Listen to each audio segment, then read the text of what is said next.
A ver, vamos a meternos de lleno en una historia verdaderamente dramática. La de un presidente con una visión para modernizar su país que terminó de la forma más trágica posible, frente a un pelotón de fusilamiento. La pregunta es obvia, ¿no? ¿Cómo pudo pasar algo así? Y esa es justo la pregunta que está en el centro de la historia de Gerardo Barrios. ¿Cómo es que alguien pasa de ser un héroe nacional, un reformador, a ser ejecutado por su propio gobierno?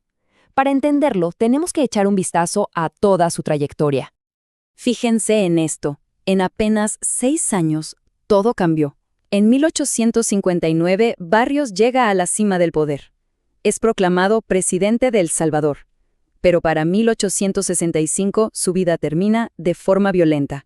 Este ascenso y esta caída tan pero tan vertiginosos son justamente el corazón de esta historia. Para que entendamos bien la dimensión de su caída, creo que lo mejor es empezar por el final, sus últimos momentos, de pie frente a ese pelotón. Una vez capturado, su gran rival político, Francisco Dueñas, no perdió ni un segundo. Se montó un juicio militar rapidísimo, pero vamos, fue más que nada un trámite para sellar un destino que ya estaba escrito. La sentencia estaba decidida de antemano. Pero, a ver, ¿cómo un hombre con tanto poder llegó a ese punto? Para responder a eso, tenemos que retroceder, ir al principio y ver cómo fue el ascenso del general Barrios.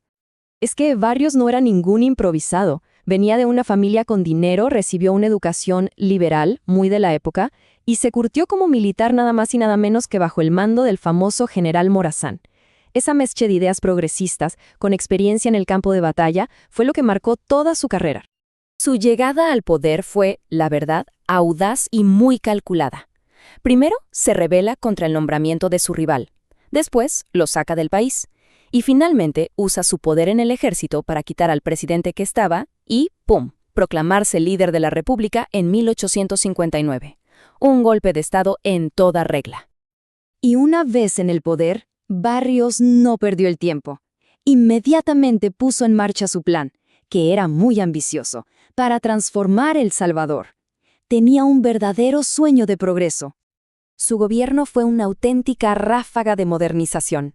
Le dio un empujón gigante a la economía con el café. Profesionalizó al ejército y, muy importante, sentó las bases de un Estado laico al fortalecer la educación pública separada del control de la Iglesia. Pero claro, todos estos esfuerzos por modernizar el país lo pusieron en un curso de colisión y directo contra una de las instituciones más poderosas que existían, la Iglesia Católica. Para los liberales como Barrios, era simple. El progreso dependía de que el Estado controlara la educación y las leyes. Para los conservadores, en cambio, esto era un ataque frontal al orden social y a la moral. Esta declaración del obispo fue música para los oídos de sus oponentes conservadores.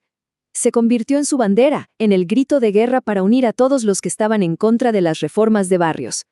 Y lo que empezó como un conflicto interno, no tardó en convertirse en una guerra internacional que al final le costaría absolutamente todo. Sus enemigos, con el dictador conservador de Guatemala, Rafael Carrera, a la cabeza, vieron las ideas de Barrios y su sueño de una Centroamérica unida como una amenaza existencial para su propio poder y su visión tradicionalista del mundo.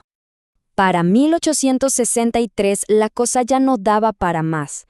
Las tensiones diplomáticas, los choques ideológicos, todo explotó. La guerra entre El Salvador y Guatemala se volvió inevitable. La invasión fue un golpe rapidísimo y letal. En cuestión de meses, el gobierno de Barrios se vino abajo.